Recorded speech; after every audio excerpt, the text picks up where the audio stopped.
ప్రేమ కలిగిన తండ్రి, పరిశుద్ధుడైన మా ప్రభువా, జీవాధిపతివైన మా తండ్రి, జీవం కలిగిన మా దేవ, మీకు వందనాలు, స్తోత్రాలు. గడిచిన ఆరాధనా దినం మొదలుకొని ఈ ఆరాధనా దినం వరకు మమ్మల్ని అందరినీ కూడా సజీవ లెక్కలో కాపాడి మీ కృపను చూపించి, నా తండ్రి, మా ఆయుష్కాల దినాన్ని పొడిగించి మరి ఒక దినం మరలా మీ సన్నిధానంలో మేము గడపడానికి, మిమ్మల్ని ఆరాధించడానికి, మీ జీవం కలిగిన వాక్యమును ధ్యానించడానికి మాకిచ్చిన ఈ శ్రేష్టమైన దినాన్ని బట్టి వందనాలు, స్తోత్రాలు. నా తండ్రి, మీరెంతైనా నమ్మదగిన దేవుడవు.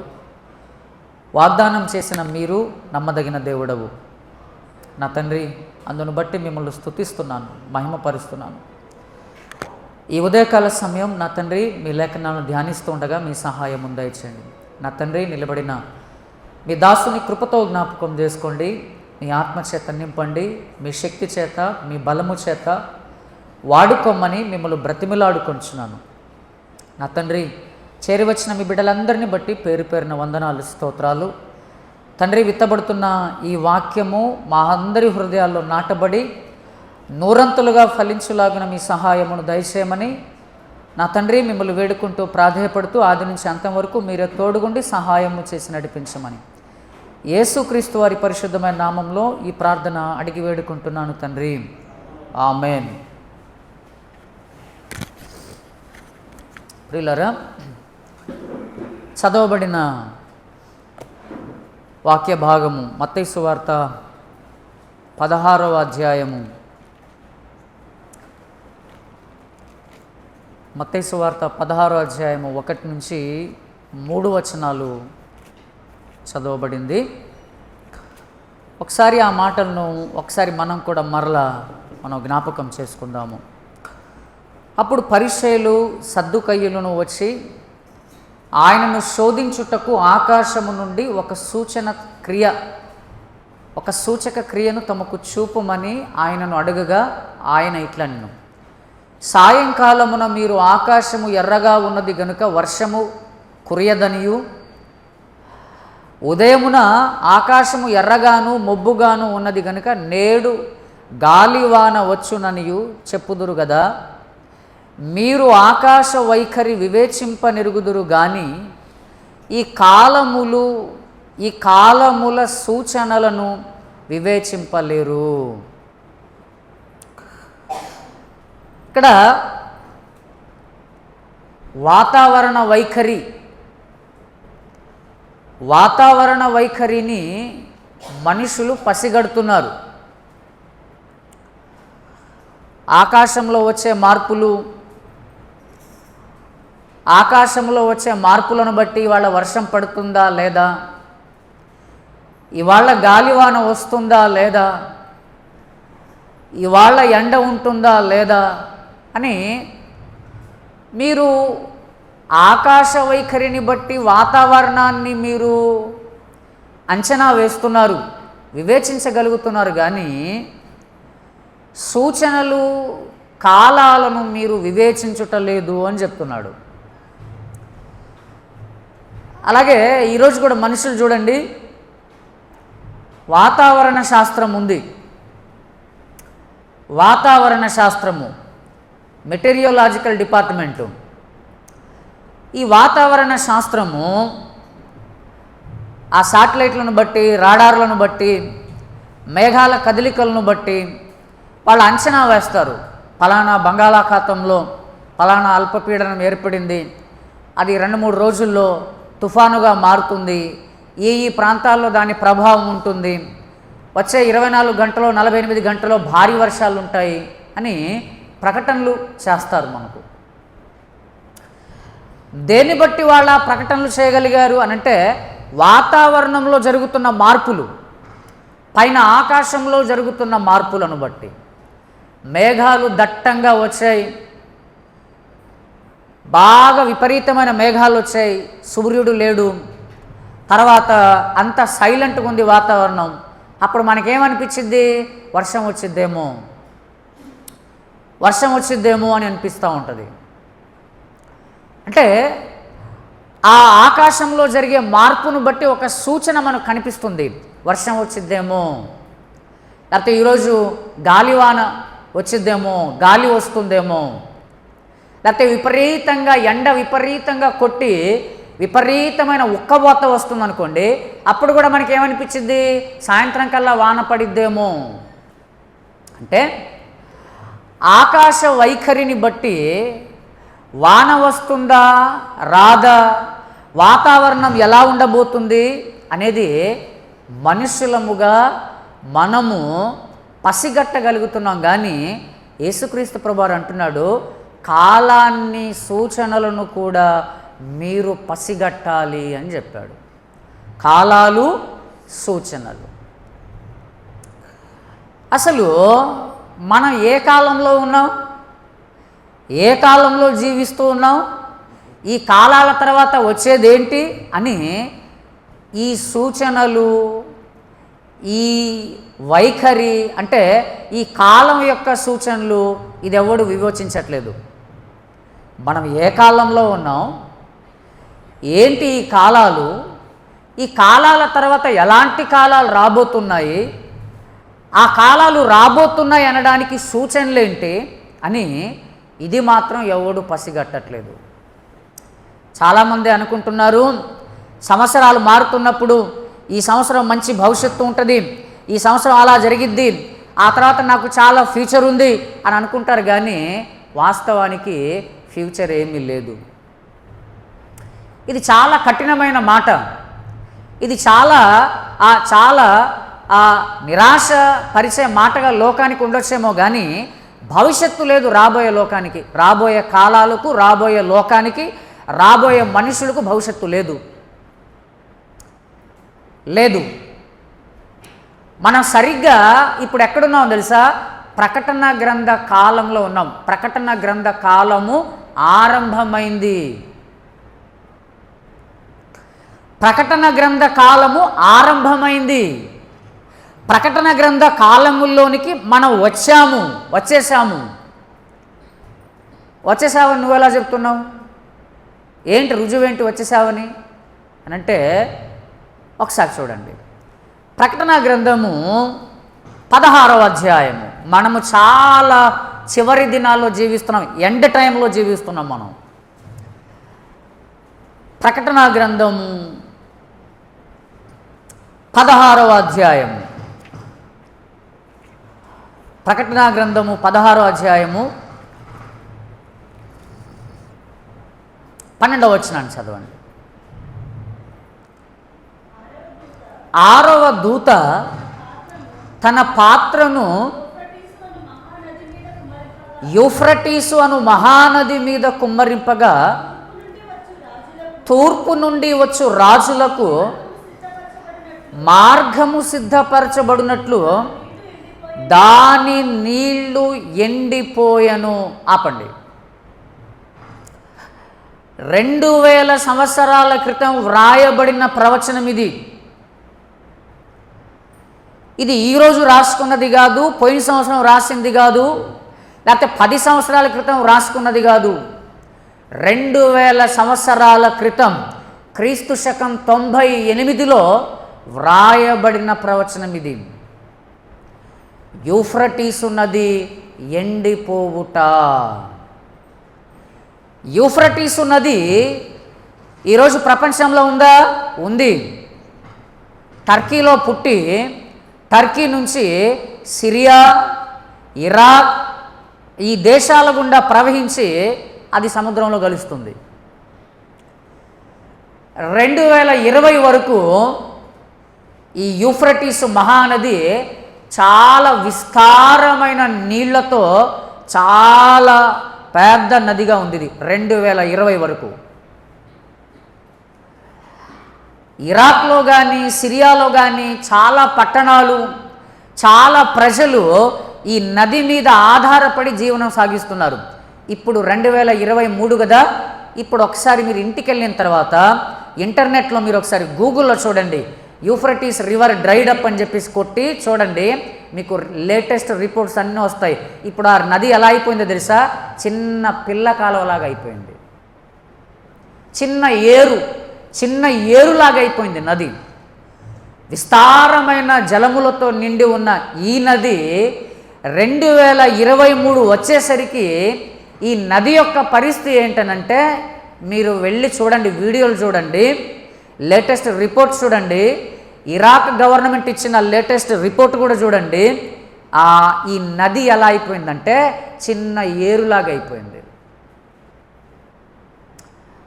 ఈ ప్రవచనం ప్రకటన గ్రంథంలో వ్రాయబడిన ప్రవచనం ఇది. ఏదైతే ఈ ప్రవచనం ఇక్కడ మనం చూస్తున్నామో, ఈరోజు కళ్ళారా మనం ఈరోజు ఈ నదిని మనం చూస్తాం. ఎండిపోయిన నది. ఈ నది మీద ఆధారపడి చాలా చేపలు పట్టేవాళ్ళు కానీ, వాళ్లకు కరెంటు కానీ, వాళ్లకు వ్యవసాయానికి సంబంధించిన నీళ్లు కానీ అవన్నీ ఇప్పుడేం లేక సిరియా కానీ, ఇరాక్ దేశం కానీ ఈరోజు ఈ నదీ పరివాహక ప్రాంతం అంతా కూడా తీవ్రమైన కరువును చవి చూస్తున్నాయి. దుర్భరమైన పరిస్థితి. అంటే ఏ కాలంలో ఉన్నాం మనం? ప్రకటన గ్రంథ కాలంలోనికి ఎంటర్ అయిపోయాం, మనం ప్రవేశించాం. లోకం ఏమనుకుంటుంది అనంటే చాలా నెమ్మదిగా ఉన్నది, మనకు భయమేమీ లేదు, చాలా మంచి భవిష్యత్తు ఉన్నది. మనం చదివాం కదా 1 తెస్సలోనిక పత్రిక 5వ అధ్యాయంలో, లోకులు ఏమనుకుంటారంట? మాకు నెమ్మదిగా ఉన్నది, భయమేమీ లేదు అని లోకం యొక్క ఆలోచన. చాలా ఫ్యూచర్, చాలా కొత్త టెక్నాలజీ వస్తుంది, ఏఐ టెక్నాలజీ వస్తుంది, కొత్త కోర్సులు వస్తున్నాయి. ఆ తర్వాత అబ్బో చాలా ఆర్థికంగా చాలా ప్రగతిని మనం సాధించబోతున్నాము అని అంటాం. కానీ వాస్తవానికి భవిష్యత్తు లేదు. ఈ మాటలు రాసుకోండి, భవిష్యత్తు లేదు. ఆ తర్వాత 2030 వరకు జరిగే సంఘటనలన్నీ చూడండి, చాలా భయంకరమైన సంఘటనలు జరగబోతున్నాయి. చాలా భయంకరమైన సంఘటనలు, ఎప్పుడు కూడా అనుభవించని సంఘటనలు. అందుకోసమే క్రైస్తవుడు కాలాన్ని ఎరగాలి, సూచనలను మనం గ్రహించాలి. కాలజ్ఞానం అనేది క్రైస్తవుడికి తెలియాలి, బైబిల్ చదివే వాళ్ళకి తెలియాలి. కాలాన్ని గురించిన జ్ఞానం బైబిల్ చదివే వాడికే తెలుస్తుంది. కాబట్టి ప్రియులారా, ఇదేదో సంతోషంగా ఆనందంగా ఏదో రోజులు రాబోతున్నాయి అనుకుంటే పొరపాటు. ప్రకటన గ్రంథ కాలములోనికి మనం వచ్చాం, ప్రవేశించాం. మనం గత వారాల్లో ప్రకటన గ్రంథం గురించి ధ్యానం చేసేటప్పుడు 7 ముద్రల గురించి చెప్పాం, అంతేనా? మొదటి ముద్ర ఏంటది? ఏ గుర్రం? తెల్లని గుర్రం. మొదటి ముద్ర మీద ఎవడొచ్చాడు? ఒకడు విల్లు పట్టుకొని కూర్చున్నాడు, వాడు అంత్య అబద్ధ క్రీస్తు. రెండవ ముద్ర ఏ గుర్రం? ఎర్రని గుర్రం. మూడవ ముద్ర ఏ గుర్రం? నల్లని గుర్రం. నాలుగవ ముద్ర ఏ గుర్రం? పాండూర వర్ణం కలిగిన గుర్రం. ఐదవ ముద్ర ఏంటి?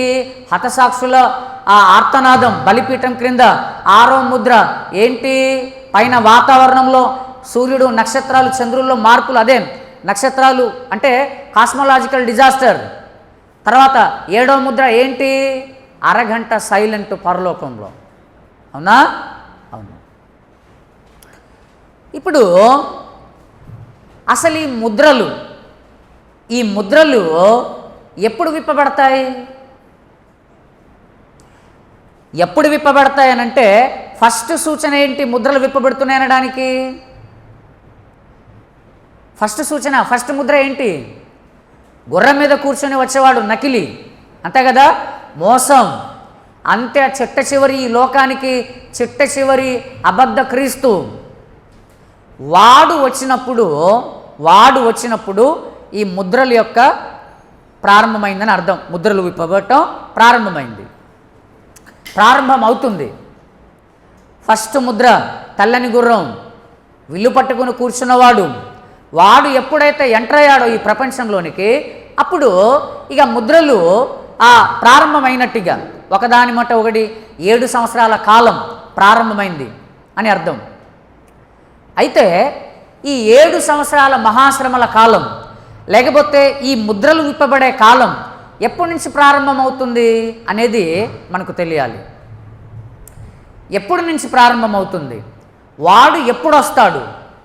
ఈ మొదటి గుర్రం మీద కూర్చున్న వాడు ఎప్పుడు ఈ లోకంలోనికి ప్రవేశిస్తాడు? వాడిని ఎప్పుడు చూస్తాం మనం? వాడు ఎప్పుడు వస్తాడు అని అంటే ఒక ప్రవచనం నెరవేరాలి. ఆ ప్రవచనము నెరవేర్చాల్సిన ప్రవచనం నెరవేరిపోయింది. అయితే మరలా కొంతకాలం మనం వెయిట్ చేయాలి. ఏంటి ప్రవచనం? ఎప్పుడు ప్రారంభమవుతాయి అసలు ఈ ముద్రలు? తర్వాత అంత్య అబద్ధ క్రీస్తు ఈ లోకానికి రావడం ఎప్పుడు వస్తాడు వాడు అనంటే 69 వారాలు అయిపోతాయి. 69 వారాలు అయిపోయిన తర్వాత 69వ వారానికి 70వ వారానికి మధ్యలో కొంత గ్యాప్ ఉంది. ఈ గ్యాప్ కూడా అయిపోయిన తర్వాత 70వ వారం స్టార్ట్ అయిన తర్వాత వాడు వస్తాడు. 70వ వారంలో నుంచి వాడు వస్తాడు. 70వ వారం ప్రారంభం నుంచి. ఏంటి 69 వారాలు 70 వారాలు ఏంటివి అనంటే, ఒకసారి దానియేలు గ్రంథంలో చెప్పబడిన ప్రవచనం మనం చూడాలి. ఈ కాలం గురించి మనకు చాలా సంగతులు అర్థమవ్వాలంటే దానియేలు గ్రంథము, జకర్యా గ్రంథము, ప్రకటన గ్రంథము, ఈ 3 కూడా ఎక్కువగా ధ్యానిస్తే ఈ కాలాన్ని గురించి మనకు అర్థమవుతాయి. ఈ అంత్య దినాలను గురించిన సంగతులు అర్థమవుతాయి. దానియేలు, జకర్యా, ప్రకటన. వాస్తవానికి బైబిల్ గ్రంథం అంతా కూడా భవిష్యత్తుని చెప్తుంది, కానీ ఈ అంత్య దినాల గురించి మనకు ఎక్కువ సంగతులు మనకు తెలియాలంటే దానియేలు, జకర్యా, ఆ తర్వాత ప్రకటన గ్రంథము. ఇప్పుడు చూడండి, దానియేలు గ్రంథము 9వ అధ్యాయము. దానియేలు గ్రంథము 9వ అధ్యాయము 24 నుంచి 27 వచనాలు, 24 నుంచి 27 వచనాలు మనం చదువుకుందాము. దయచేసి నేను చదువుతాను, మీ బైబిల్ చూడండి. నేను చదువుతాను.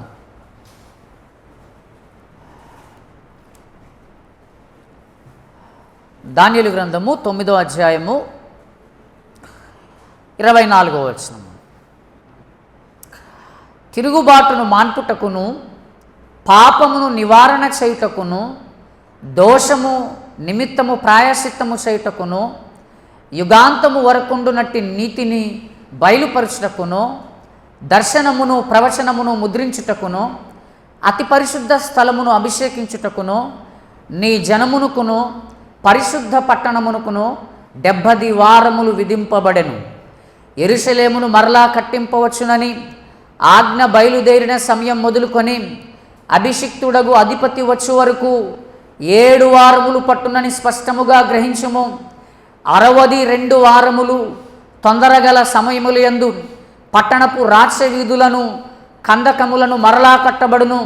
ఈ 62 వారములు జరిగిన పిమ్మట ఏమీయూ లేకుండా అభిషిక్తుడు నిర్మూలము చేయబడును.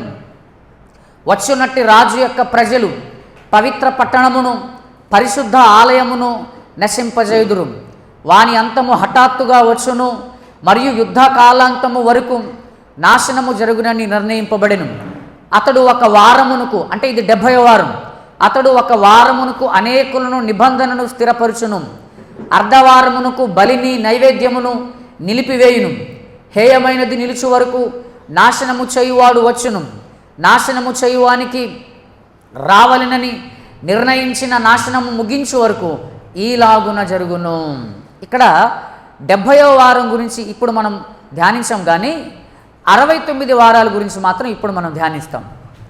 ఇక్కడ చూడండి, మొత్తం 70 వారాలు ఉంది ఇక్కడ, అవునా? 70 వీక్స్ ఉన్నాయా? 70 వారాలు. ఈ 70 వారాలు 3 భాగాలుగా డివైడ్ చేశాడు. ఒక వారము అంటే 7 సంవత్సరాలు, ఒక వారము, ఆ తర్వాత 62 వారాలు, ఆ తర్వాత 7 వారాలు. ఫస్ట్ చూడండి, 7 వారాలు, 62 వారాలు, ఒక వారం. ఉందా? 7 వారాలు ఉందా? ఉందా? ఉంది. 62 వారాలు ఉందా? ఉంది. 1 వారం ఉందా? ఉంది. 7, 62, 1 70 మొత్తం 70. ఇక్కడ తెలుగులో కొద్దిగా తర్జుమాలో కొద్దిగా లోపం వచ్చింది. తెలుగు తర్జుమాలో కొద్దిగా సరిగ్గా తర్జుమా చేయలే. ఇంగ్లీష్లో కూడా జనరల్గా ఇంగ్లీష్లో కూడా సరిగ్గా కొద్దిగా తర్జుమా కొద్దిగా మార్చాలి ఇక్కడ. అంటే ఎలాగ ఉండాలనంటే ఒకసారి చూడండి. తిరుగుబాటును మాన్పుటకును పాపమును నివారణ చేయుటకును దోషము నిమిత్తము ప్రాయశ్చిత్తము చేయుటకును యుగాంతము వరకుండునట్టి నీతిని బయలుపరుచుటకును దర్శనమును ప్రవచనమును ముద్రించుటకును అతి పరిశుద్ధ స్థలమును అభిషేకించుటకును నీ జనమునకును పరిశుద్ధ పట్టణమునకును 70 వారములు విధింపబడెను. యెరూషలేమును మరలా కట్టించవచ్చునని ఆజ్ఞ బయలుదేరిన సమయం మొదలుకొని అభిషిక్తుడగు అధిపతి వచ్చే వరకు 7 వారములు మరియు 62 వారములు పడుతుంది. ఈ 62 వారాల కాలములలో తొందరగల పట్టణములు, పట్టణపు రాజవీధులు, కందకములు మరలా కట్టబడును అన్నట్టుగా అక్కడ అది మామూలుగా రెండింటిని కలిపి కొద్దిగా ఇక్కడ ఏం చేశాడు అంటే అన్నిటిని కలుపుకుంటూ రాసేసినట్లుగా వెళ్ళిపోయాడు. కానీ అక్కడ ఏందనంటే ఆ కందకములు కట్టబడేంత వరకు ఇన్ని వారాలు, ఈ కందకములు కట్టబడే లోపు ఆ తర్వాత అభిషిక్తుడు అధిపతి వస్తాడు, తర్వాత ఆయన నిర్మూలన చేయబడతాడు అన్నట్లుగా కొద్దిగా ఇక్కడ అలా రాయాల్సింది. ఇక్కడ ఏం జరిగిందంటే మామూలుగా అన్నీ కలుపుకుంటూ మామూలుగా రాసేసారు ఇక్కడ. సరే, ఎలాగున్న ఇబ్బంది ఏం లేదు, వచ్చిన నష్టం ఏమీ లేదు, ఇబ్బంది ఏమీ లేదు. మనకు స్పష్టంగా దాన్ని విడగొడితే చాలా స్పష్టంగా మనకు అర్థమైపోయింది. ఇక్కడ చూడండి, 7 వారాలు తర్వాత 62 వారాలు, ఈ రెండింటిని కూడా కలుపుకోవాలి. మొత్తం ఎన్ని వారాలు వచ్చాయి? 69 వారాలు వచ్చాయి. 7 వారాలు ప్లస్ 62 వారాలు, 62 7 ఎంత? 69 వారాలు కదా. 69 వారాలు. ఈ 69 వారాలు అయిన తర్వాత ఏం జరిగిద్దంట?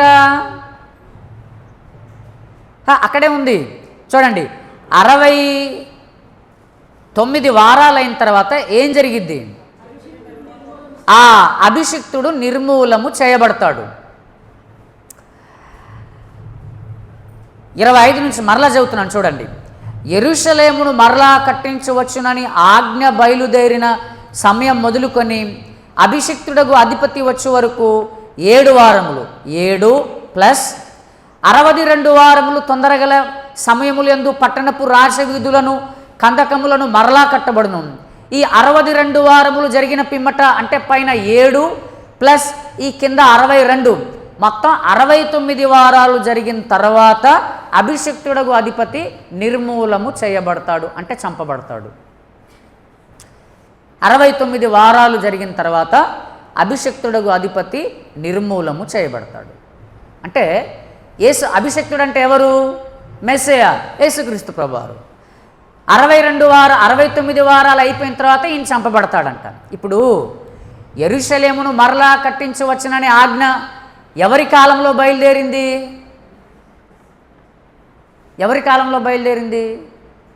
నెహెమ్యా గారి కాలంలో బయలుదేరింది.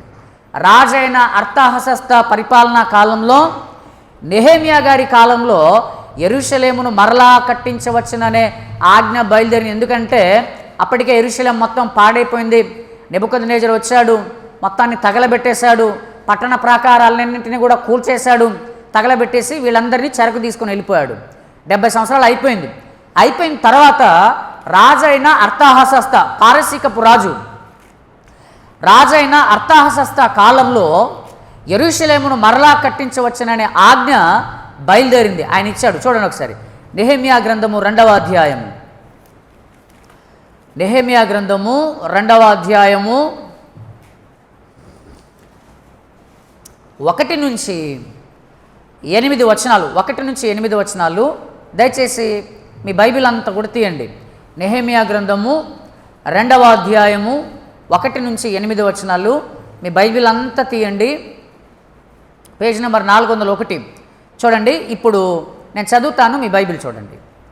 అటు తరువాత అర్తాహషస్త రాజు ఏలుబడి కాలమున 20వ సంవత్సరమున 25వ సంవత్సరములో నీషాను మాసమందు రాజు ద్రాక్షారసం త్రాగవలనని చూచుండగా నేను ద్రాక్షారసము తీసుకొని రాజునకు అందించి తిని.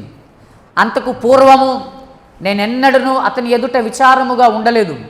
కాగా రాజు, నీకు వ్యాధి లేదు గదా, నీ ముఖము విచారముగా ఉన్నదేమి? నీ హృదయ దుఃఖము చేతనే అది కలిగినదని నాతో అనగా, నేను మిగుల భయపడి రాజు చిరంజీవి యగునుగాక, నా పితరుల సమాధులుండు పట్టణము పాడైపోయి దాని గుమ్మములను అగ్నిచేత కాల్చబడి ఉండగా నాకు దుఃఖముఖము లేకపోవునా అని రాజుతో అంటిని. అప్పుడు రాజు, ఏమి కావలసి నీవు మనవి చేయుచున్నావని నన్ను అడగగా, నేను ఆకాశమందులి దేవునికి ప్రార్థన చేసి రాజుతో, నీ సముఖమందు నేను దయ పొందిన ఎడల నా పితరుల సమాధులుండు పట్టణమునకు తిరిగి కట్టబడినట్లుగా నన్ను యూదా దేశమునకు పంపుడని వేడుకొంచున్నానని నేను మనవి చేసి తిని. అందుకు రాజు రాణి తన యొద్ద కూర్చొని ఉండగా, నీ ప్రయాణము ఎన్ని దినములు పట్టును? నీవు ఎప్పుడు తిరిగి వచ్చేదవని అడిగాను. నేను ఇంతకాలమని చెప్పినప్పుడు రాజు నన్ను పంపుటకు చిత్తము గలవాడాయను. ఇదియుగాక రాజుతో నేను ఇట్లాంటిని, రాజునకు అనుకూలమైతే యూదా దేశమున నేను చేరు వరకు నన్ను దాటించున్నట్లుగా నదీ అవతలనున్న అధికారులకు తాకీదులను, పట్టణ ప్రాకారమును, మందిరముతో సంబంధించిన కోట గుమ్మములకును నేను ప్రవేశింపబో ఇంటిని దూలములు మ్రానులు ఇచ్చినట్లుగా రాజుగారి అడవులను కాయు ఆసాపునకు ఒక తాకీదును ఇవ్వుడని అడిగి తిని. అలాగు నాకు తోడుగా ఉండి నాకు కృప చూపుచున్న నా దేవుని కరుణాహస్తము కొలది రాజు నా మనవి ఆలకించెను. తరువాత నేను నది అవతలనున్న అధికారుల యొద్దకు వచ్చి వారికి రాజు యొక్క తాకీదులను అప్పగించి తిని. రాజు నాతో కూడా సేనాధిపతులను, గుర్రపు రౌతులను పంపించెను. ఇది ఇప్పటికే 70 సంవత్సరాల చరకాలం అయిపోయింది. 70 సంవత్సరాల క్రితం బబులోను రాజైన నెబుకద్నెజరు వచ్చి యెరూషలేము దేవాలయాన్ని, యెరూషలేము పట్టణాన్ని, పట్టణ ప్రాకారములను అన్నిటిని పడగొట్టేసి తగలబెట్టేసి వీళ్ళందరినీ చెరలోనికి తీసుకుని వెళ్ళిపోయాడు. నెహెమియా గారి కాలం సరికి 70 సంవత్సరాల చెర అయిపోయింది. ఆ తర్వాత అర్తహషస్త పరిపాలనా కాలం వచ్చింది. నెబుకద్నెజరు చచ్చిపోయాడు, అతని కొడుకు చచ్చిపోయాడు, అతని రాజ్యం పోయింది. మాదీయ పారసీకుల రాజ్యం వచ్చింది. అర్తహషస్త రాజుగా వచ్చాడు. అర్తహషస్త రాజుకి ఈయన గిన్నె అందించేవాడు, ద్రాక్షారసం. ఆ జాబ్ అతనిది. అప్పుడు గమనించాడు, ఏంటి బాధగా ఉన్నావనంటే, ఏం లేదు, 70 సంవత్సరాల క్రితం నా పితరులు ఉండే పట్టణం మొత్తం తగలబడిపోయింది, మొత్తం కూల్చబడింది. ఇప్పుడు ఆ పట్టణాన్ని కట్టుకోవాలి అని అంటే ఆయన వెంటనే, ఓకే, ఎంతకాలం పడుతుంది? నా ప్రయాణానికి ఇంతకాలం పడుతుంది. సరే, ఏమేం కావాలి నీకు? అన్నీ సమకూర్చి వెళ్ళేసి మీ పట్టణాన్ని కట్టుకో అని చెప్పేసి పంపించేశాడు.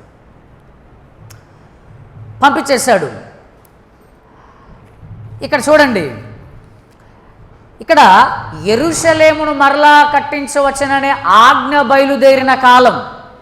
నెహెమియా గ్రంథం 2వ అధ్యాయం 1 నుంచి 8. ఇక్కడ నుంచి అభిషక్తుడగు అధిపతి వచ్చే వరకు, అంటే యేసుక్రీస్తు ప్రభువారు వచ్చే వరకు ఎంతకాలం పట్టిందంట? 69 వారాలు అని చెప్పాడు. అంతేనా? 69 వారాలు. 69 వారాలే పట్టిందా? నెహెమియా గ్రంథం ఎప్పుడు రాయబడింది? ఈ ఆజ్ఞ ఎప్పుడు వచ్చింది?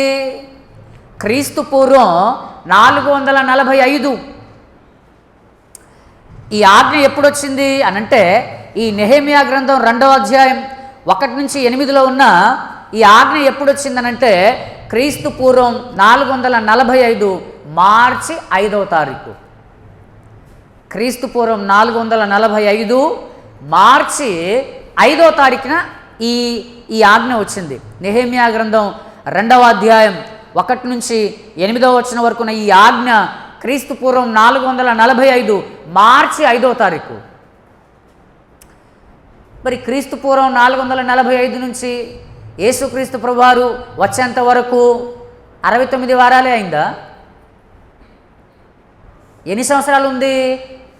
400 పైన సంవత్సరాలు ఉంది కదా యేసుప్రభువారు రావడానికి. మరి 69 వారాలు అన్నాడేంటి? 69 వారాలంటే ఎన్ని ఎన్ని ఎన్ని ఎన్ని సంవత్సరాలు చెప్పండి? సంవత్సరాలా? సంవత్సరానికి ఎన్ని వారాలు? సంవత్సరానికి ఎన్ని వారాలు? నెలకి ఎన్ని వారాలు? 4. సంవత్సరానికి ఎన్ని నెలలు? 12. 12 × 4 ఎంత? ఎంత? 48 కదా. అటు ఇటు 52 వస్తాయి. ఎందుకంటే కొన్ని రోజులు 31 రోజులు ఉన్నాయి కదా. ఇప్పుడు 48 అనుకుందాం కదా. సంవత్సరానికి 12 నెలలు, నెలకొచ్చేసి 4 వారాలు కదా.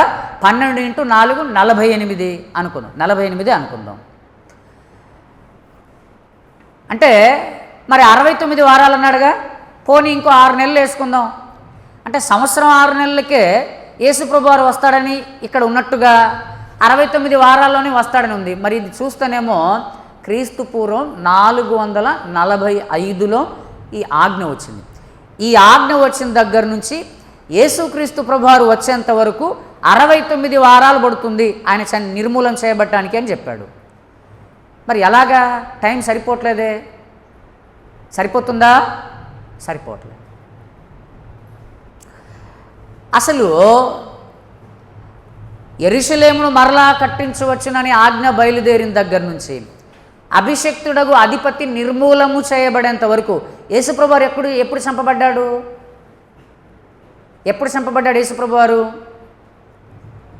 అమ్మా ఎప్పుడు? క్రీస్తకం ఎప్పుడు? 32, 33. క్రీస్తకం 32, 33 కదా. ఆ టైంలో ఆయన చంపబడ్డాడు. 32 నుంచి 34 ఆ టైంలో. అంటే సుమారుగా ఎంత టైం ఉందో తెలుసా? నెహెమియా గ్రంథంలో ఈ ఆజ్ఞ బయలుదేరిన దగ్గర నుంచి యేసుక్రీస్తు ప్రభువారు ఆయన యెరూషలేములో ప్రవేశించి ఆ తర్వాత ఆయన చంపబడే సమయానికి 483 సంవత్సరాలు.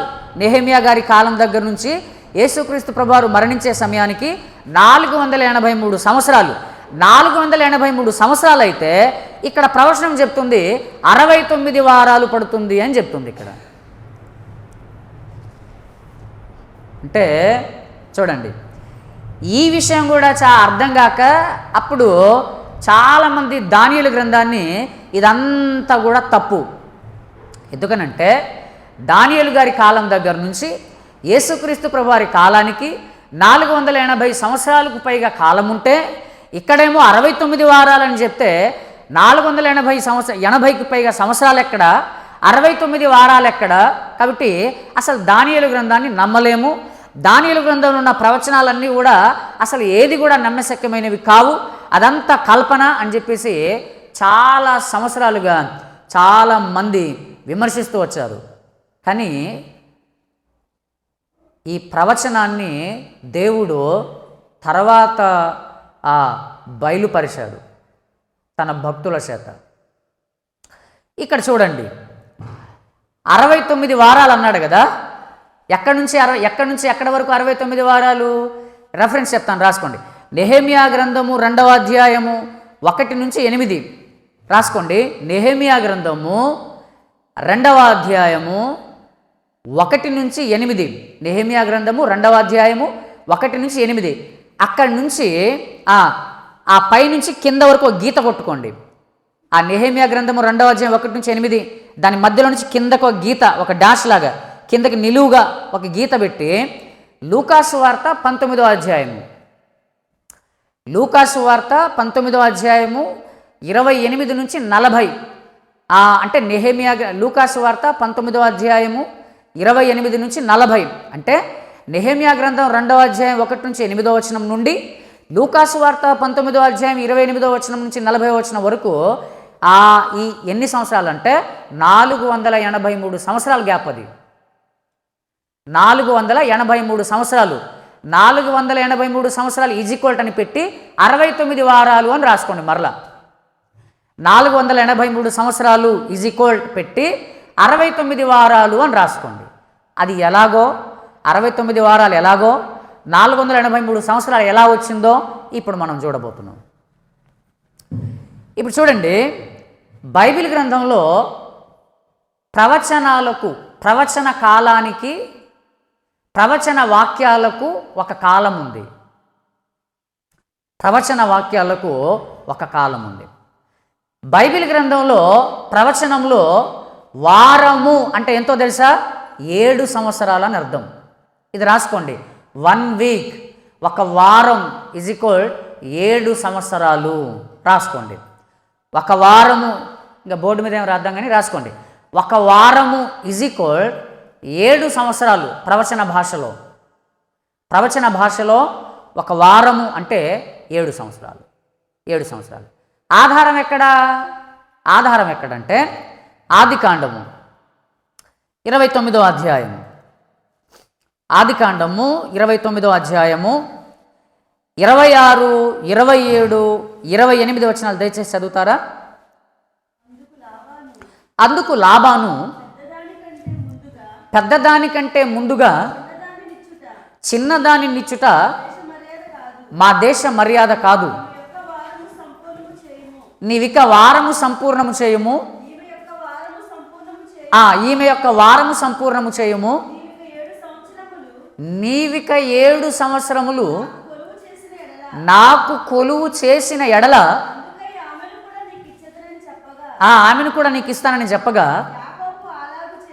యాకోబు అలాగు చేసి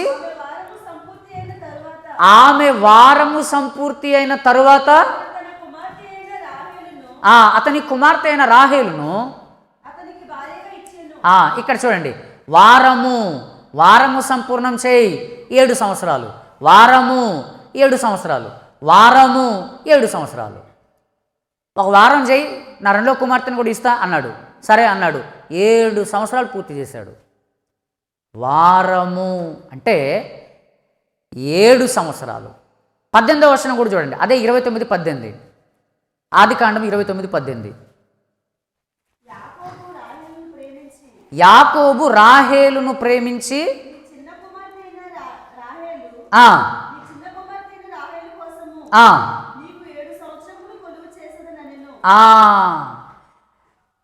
ఏడు సంవత్సరములు.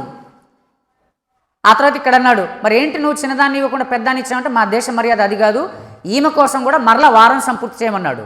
అంతకుముందు ఎంత చేశాడు? 7 సంవత్సరాలు. తర్వాత ఈమె కోసం కూడా వారం చేయమన్నాడు. మరలా ఎంత చేశాడు? 7 సంవత్సరాలు. ఒక వారము అంటే 7 సంవత్సరాలు. వారానికి ఎన్ని రోజులు? 7 రోజులు. అంటే ఒక రోజు ఎంతతో సమానం? సంవత్సరంతో సమానం. ఇప్పుడు మళ్ళీ రాసుకోండి, 1 డే ఈజ్ ఈక్వల్ 1 ఇయర్. ఒక రోజు ఈజ్ ఈక్వల్ 1 సంవత్సరము. ఒక వారము ఈజ్ ఈక్వల్ 7 సంవత్సరాలు. ఎందుకంటే వారానికి 7 రోజులు కాబట్టి, వారానికి 7 రోజులు కాబట్టి. ఇప్పుడు మరలా ఇంకో ఆధారం, ఒక రోజుకు 1 సంవత్సరం. మళ్ళీ దీనికి ఇంకో ఆధారం చూద్దాం. చూడండి, సంఖ్యాకాండము 14వ అధ్యాయము. సంఖ్యాకాండము 14వ అధ్యాయము 34వ వచనం. సంఖ్యాకాండము 14వ అధ్యాయము 34వ వచనం. మీరు ఆ దేశమును సంచరించి చూచిన 40 దినముల లెక్క ప్రకారము దినమునకు 1 సంవత్సరము చొప్పున 40 సంవత్సరములు మీ దోష శిక్షను భరించి నేను మిమ్మల్ని త్రోసివేసినట్టు తెలుసుకుందురు. దినమునకు 1 సంవత్సరం చొప్పున. అందుకోసం 40 దినాలు వాళ్ళు వేగు చూసి వచ్చిన సమాచారాన్ని వీళ్ళు నమ్మలేదు కనుక దినానికి 1 సంవత్సరం చొప్పున 40 దినాలు, 40 సంవత్సరాలు వాళ్ళని అరణ్యంలో దిప్పాడు దేవుడు. దినానికి 1 సంవత్సరం, దినానికి 1 సంవత్సరం చొప్పున. ఇప్పుడు చూడండి, ఈ దానియేలు గ్రంథం 9వ అధ్యాయం ప్రవచనంలో 70 వారాలని ఎలా విడగొట్టాం? 7 వారము, 62 వారాలు, కదా, ఒక వారం కదా. ఇప్పుడు 7 వారాలు, 7 వారాలంటే ఎన్ని సంవత్సరాలు? పైన చూడండి, పైన లెక్క చెప్పాం కదా. 7 వారాలంటే ఎన్ని సంవత్సరాలు? వారానికి ఎన్ని సంవత్సరాలు? 7 సంవత్సరాలు కదా. మరి 7 వారాలంటే ఎన్ని సంవత్సరాలు? 7 × 7 ఎంత? 49 వారాలు, 49 సంవత్సరాలు. ఇప్పుడు రాసుకోండి, 7 వారాలు ఈజ్ ఈక్వల్ వారానికి 7 రోజులు కాబట్టి 7 ఇంటూ వారానికి 7 సంవత్సరాలు కాబట్టి 7 వారాలు కాబట్టి 7 × 7 ఎన్ని? 49 సంవత్సరాలు. 7 వారాలు ఈజ్ ఈక్వల్ 7 × 7 49 సంవత్సరాలు. ఆ తర్వాత రెండవ భాగం ఏంటి? 62 వారాలు. అంతేనా? 62 వారాలు. 62 వారాలు అంటే ఎన్ని సంవత్సరాలు? 62 వారాలు అంటే 62 × 7 సంవత్సరాలు. అంతే కదా, వారానికి 7 సంవత్సరాలు కదా. 62 వారాలు 62 × 7 సంవత్సరాలు ఎన్ని వస్తుంది చెప్పండి? 62 × 7 ఎంత? 434. 434. ఇప్పుడు పైన 49, 7 వారాలు 7 × 7 49, 434 రెండు కలపండి, ఎంత వస్తుందో? పైన 7 వారాలు ఉన్నాయి కదా, అంటే 49 సంవత్సరాలు కదా. 7 × 7 ఆ 49 సంవత్సరాలు ప్లస్ 62 వారాలు కదా. 62 × 7 434 సంవత్సరాలు. 49 సంవత్సరాలు ప్లస్ 434 సంవత్సరాలు కలపండి, ఎంత వస్తుంది? 483 సంవత్సరాలు. అది ఈ 483 సంవత్సరాలు ఎక్కడి నుంచి ఎక్కడి వరకు అని చెప్పుకున్నాం మనం. నెహెమ్యా గారు మరలా యెరూషలేమును కట్టించవచ్చనే ఆజ్ఞ బయలుదేరిన దగ్గర నుంచి యేసుక్రీస్తు ప్రభువారు యెరూషలేములో ఆయన చనిపోవడానికి ముందు ఆయన గాడిద మీద వస్తున్నప్పుడు హోసన్నా జయం అని చెప్పేసి తమ బట్టలు, ఆ తర్వాత చెట్ల ఆకులు అవన్నీ కూడా కింద పరుస్తారు కదా, అక్కడి వరకు. ఆ తర్వాత ఆయన చచ్చిపోబోతున్నాడు. ఇక అంటే నెహెమ్యా గారు ఈ 2వ అధ్యాయంలో ఈ ఆజ్ఞ బయలుదేరిన సమయం నుంచి అభిషక్తుడగు అధిపతి యేసుక్రీస్తు ప్రభువారు ఆయన మరణించేంత వరకు, ఆయన యెరూషలేములో ప్రవేశించేంత వరకు కాలం ఎంత అంటే 69 వారాలు. 69 వారాలంటే ఎన్ని సంవత్సరాలు వచ్చింది ఇక్కడ? 483 సంవత్సరాలు వచ్చింది. అది ఇక్కడ అంటే చూడండి, ఇప్పుడు 69 వారాల్లో అభిషక్తుడు నిర్మూలన చేయబడతాడా? 69 వారాలు అయిపోయిన తర్వాత అభిషక్తుడు నిర్మూలన చేయబడతాను ఉందా వాక్యంలో? 69 వారాల్లోనా, లేకపోతే 69 వారాలు జరిగిన తర్వాతనా? జరిగిన తర్వాత. అంటే 69 వారాల్లో ఈయన ఉన్నాడా? చెప్పాలి. 69 వారాలు జరిగిన తర్వాత అభిషక్తుడుగా అధిపతి నిర్మూలన చేయబడతాడు. ఇప్పుడు 69 వారాల్లో ఈయన ఉన్నాడా? ఈయన చనిపోయింది 69 వారాల్లోనా, 69 వారాలు అయిన తర్వాతనా? 69 వారాలు అయిన తర్వాత చనిపోయాడు ఈయన. అంతేనా? 69 వారాలు అయిన తర్వాత చనిపోయాడు ఈయన యేసుప్రభువారు. 69 వారాలు అయిన తర్వాత 69 వారాలు కంప్లీట్గా అయిపోయిన తర్వాత ఈయన చంపబడ్డాడు యెరూషలేములో కదా, సిలువ వేసి చంపబడ్డాడు. అంటే ఇప్పుడు ఎన్ని వారాలు అయింది? 69 వారాలు కంప్లీట్ అయిపోయింది. యెరూషలేం మరలా కట్టబడింది. యేసుప్రభువారు వచ్చారు. వచ్చిన తర్వాత ఆయన చనిపోయాడు. 69 వారాలు అయిపోయింది. 69 వారాలు అయిన తర్వాత యేసుక్రీస్తు ప్రభువారు ఏమయ్యారు? ఆయన చనిపోయాడు. 69 వారాలు అయిపోయింది. అంటే 69 వారాలకి ఆయనకేం సంబంధం లేదు. 69 వారాలు అయిన తర్వాత ఈయన చనిపోయాడు. నెహెమ్యా గారి కాలం నుంచి యేసుక్రీస్తు ప్రభువారు యెరూషలేములో ప్రవేశించే నాటికి 483 సంవత్సరాలు, అంటే 69 వారాలు అయింది. 69 వారాల తర్వాత ఈయన చంపబడ్డాడు. ఇప్పుడు మిగిలిందంత 1 వారం. అంతేనా? 1 వారం. అయితే 69 వారాలు అయిన తర్వాత వెంటనే 70వ వారం స్టార్ట్ అవ్వదు. అక్కడ మనం చూస్తే స్టార్ట్ అవ్వలే. 69వ వారానికి 70వ వారానికి మధ్యలో గ్యాప్ ఉంది. అర్థమైందా? 69వ వారానికి 70వ వారానికి మధ్యలో గ్యాప్ ఉంది. మీరు రాసుకోండి, ఒక దగ్గర చుక్క పెట్టండి, అక్కడ 69వ వారం అని పెట్టండి. ఒక గీత గీయండి, బారు గీత. మరలా చివరిన 70వ వారం అని పెట్టండి, మధ్యలో సంఘకాలము అని రాసుకోండి. ఫస్ట్ ఒక రౌండ్గా డాట్ పెట్టండి, ఒక పెద్ద చుక్క. అక్కడ 69వ వారం అని దాని కింద రాసుకుని అక్కడి నుంచి పెద్ద బారు గీత గీయండి. చివరికి ఒక మరల గీత పెట్టండి, అక్కడ 70వ వారం అని గీయండి. ఈ మధ్యలో 69కి 70కి వారానికి మధ్యలో సంఘకాలము అని రాసుకోండి. అంటే యేసుక్రీస్తు ప్రభువారు 69 వారాలు అయిన తర్వాత ఆయన సిలువపై చనిపోయాడు, సంఘం ప్రారంభమైంది. ఈ సంఘం 70వ వారం వరకు ఉంటుంది. సంఘం అంటే 69వ వారం అయిన వెంటనే 70వ వారం స్టార్ట్ అవ్వలే, ఇంకా మనం 70వ వారానికి రాలే. ఇప్పుడు మనం ఎక్కడున్నాం? 69వ వారానికి 70వ వారానికి మధ్య గ్యాప్ ఉందే, ఈ గ్యాప్లో మనం ఇప్పుడు ఉన్నాం. 69వ వారానికి 70వ వారానికి మధ్య గ్యాప్ ఉందా? ఈ గ్యాప్లో మనం ఉన్నాం. ఇంకా చివరి వారం ప్రారంభం అవ్వలే. చివరి వారం ఎప్పుడు ప్రారంభమవుతుందని చెప్పుకున్నాం? ఆ అంత్యాబద్ధ క్రీస్తు వస్తాడే, వాడు ఎప్పుడైతే వచ్చాడో అప్పుడు 70వ వారం ప్రారంభమవుతుంది. 70వ వారం ప్రారంభమవుతుంది. 70వ వారం ప్రారంభమైతే 7 సంవత్సరాల్లోనే ఈ మానవ చరిత్ర అంతా కూడా, మానవ రాజకీయ వ్యవస్థ, మానవ ఆర్థిక వ్యవస్థ, మానవ చరిత్ర అంతా కూడా క్లోజ్ అయిపోతుంది. ఇంకేం ఉండదు. ఇంకేం ఉండదనంటే ఈ అధికారాలు, ఈ నాయకులు, ఈ రాజులు, ఈ పరిపాలన, ఈ దేశాల ఇవే ఉండదు. అంత చాప్టర్ క్లోజ్ అయిపోయింది అక్కడితో. మానవ చరిత్ర ముగింపు కాలం. ఇప్పుడు మనం 69, 70వ వారానికి మధ్యలో ఉన్నాం. అయితే గమనించండి, 70వ వారం ప్రారంభానికి సమీపంలో ఉన్నాం.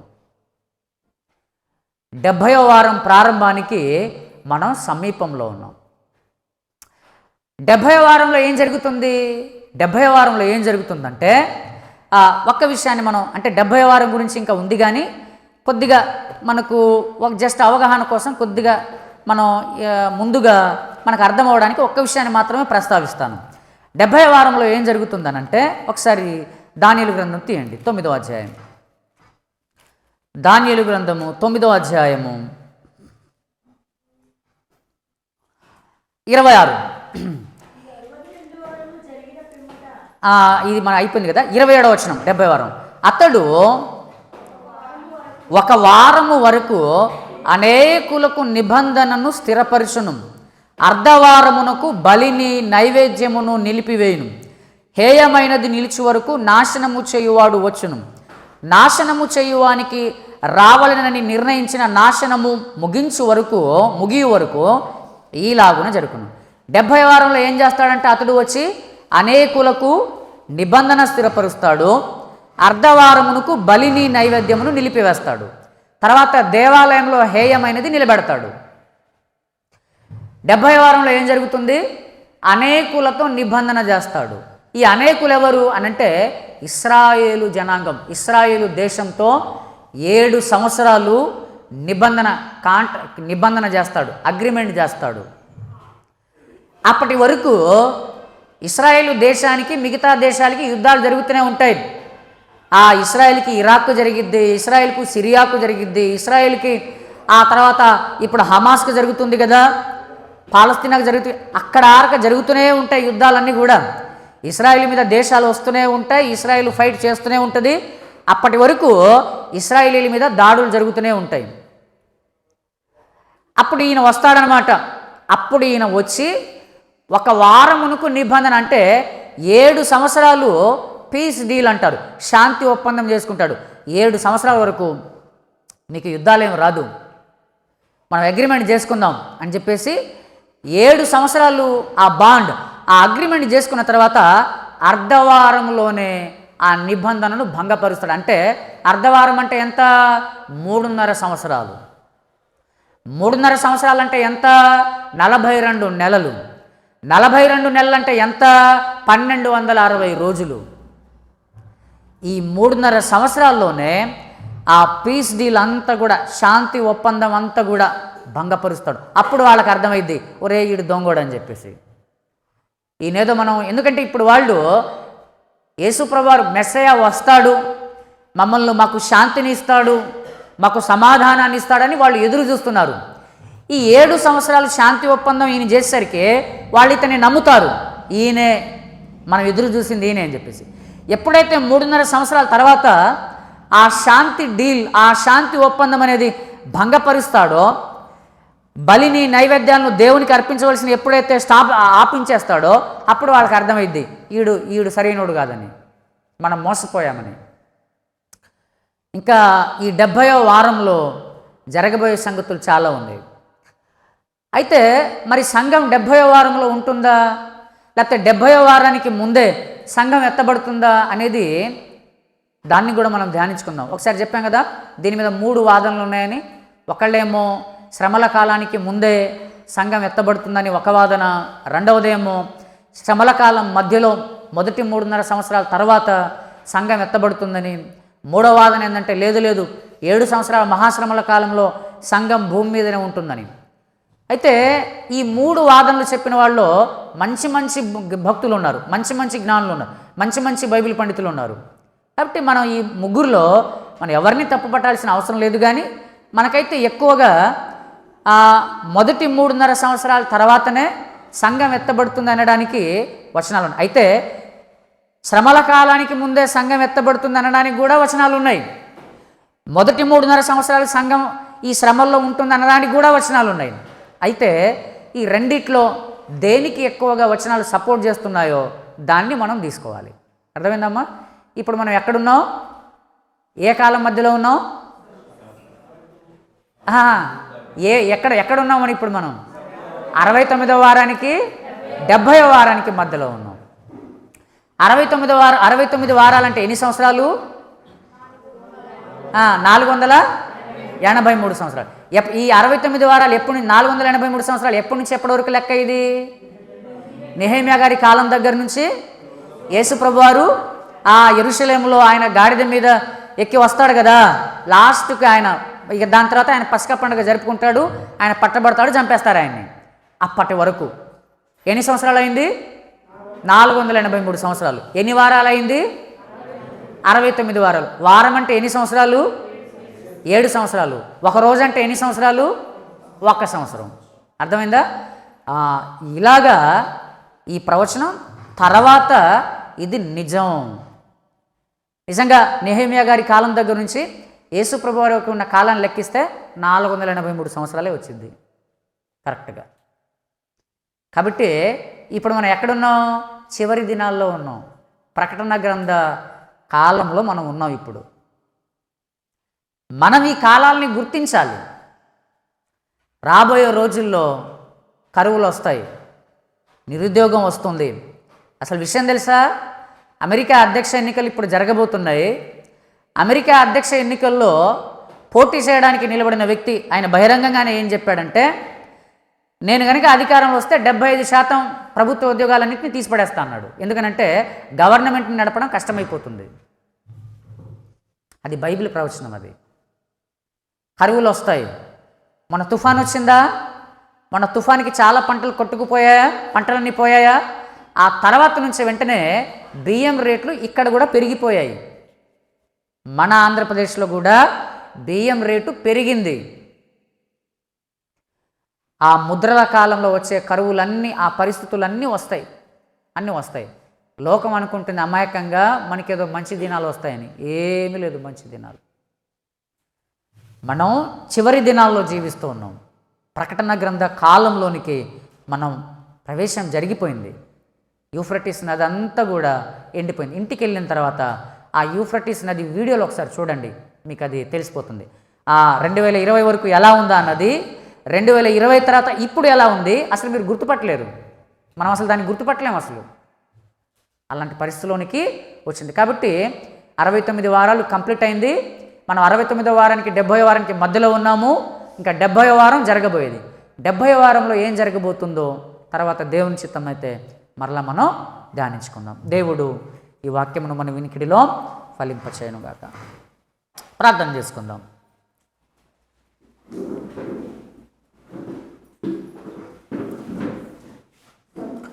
దయగలిగిన మా కన్న తండ్రి, ప్రేమ కలిగిన మా ప్రభువా, జీవాధిపతివైన మా తండ్రి, జీవం కలిగిన మా దేవ, మీకు వందనాలు, స్తోత్రాలు. నా తండ్రి, ఈ ఉదయకాల సమయం కాలాన్ని వివేచించడానికి, సూచనలను గమనించడానికి, ఆయన లోకంలో రాబోతున్న మార్పులు తండ్రి, మా కంటికి కనిపిస్తున్న సూచనలు తండ్రి, వీటిని బట్టి మేము ఎక్కడ ఉన్నామో, ఏ కాలంలో మేము ఉన్నామో, ఎలాంటి పరిస్థితులు రావడానికి ముందుగా మేము తండ్రి ఉన్నామో, మీ వాక్యం ద్వారా మీరు మాతో మాట్లాడినందుకు వందనాలు. మీ వాక్యం సత్యమైనది, మీ వాక్యం తండ్రి యథార్థమైనది.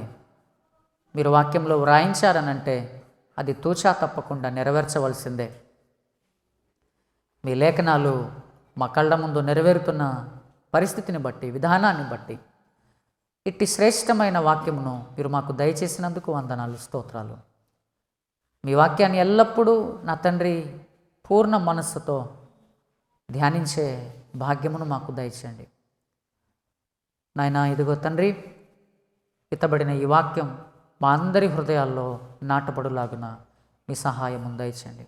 విన్న మాటలు మేము మర్చిపోకుండా, మా హృదయంలో నుంచి దుష్టుడు ఎత్తుకొని వెళ్ళిపోకుండా ప్రభువా మీ సహాయం దయచేయండి.